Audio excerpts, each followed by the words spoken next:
Une action est un titre de propriété représentant une fraction du capital d'une société. L'action confère certains droits à son détenteur. Parmi eux, un droit de vote en assemblée, un droit d'information ou un droit aux bénéfices distribués, le cas échéant. Comment fonctionne une action ?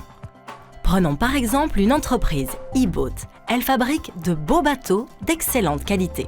Elle se développe bien et souhaiterait s'agrandir pour vendre ses bateaux partout dans le monde. Pour cela, elle a besoin d'argent.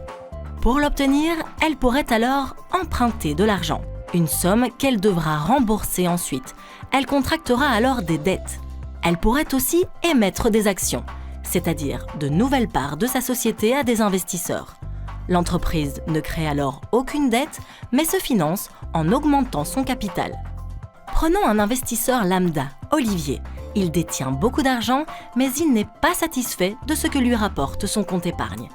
Après en avoir parlé avec son banquier privé, il se sent prêt à accepter davantage de risques. Il connaît l'entreprise e-Boat et lui voit déjà un avenir florissant. Ensemble, ils estiment que l'achat d'une action est un bon investissement. Combien coûte une action ?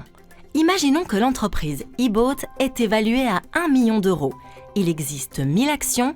Chaque action vaudra alors 1 millième de e-Boat, soit 1000 euros. Suivant les conseils de son banquier, notre investisseur va décider d'acheter 10 actions, soit un investissement de 10 000 euros. Le voici désormais actionnaire. Voyons ensemble les différents scénarios possibles. Si tout se passe bien, l'entreprise va s'agrandir. Elle fera plus de profits et sa valeur augmentera. Par conséquent, le prix de ses actions va grimper. Si Olivier décide de revendre ses parts à ce moment-là, il gagnera de l'argent en réalisant une plus-value. En outre, la société pourrait choisir de partager avec lui ses bénéfices. Olivier recevra alors des dividendes, une sorte de rémunération offerte par e-Boat pour les capitaux investis. En revanche, si l'entreprise ne se développe pas comme prévu, elle pourrait perdre de la valeur et le cours de son action baissera lui aussi. Si Olivier décidait de la revendre à ce moment-là, il perdrait de l'argent. Le cours d'une action peut être particulièrement volatile et difficile à anticiper à court terme.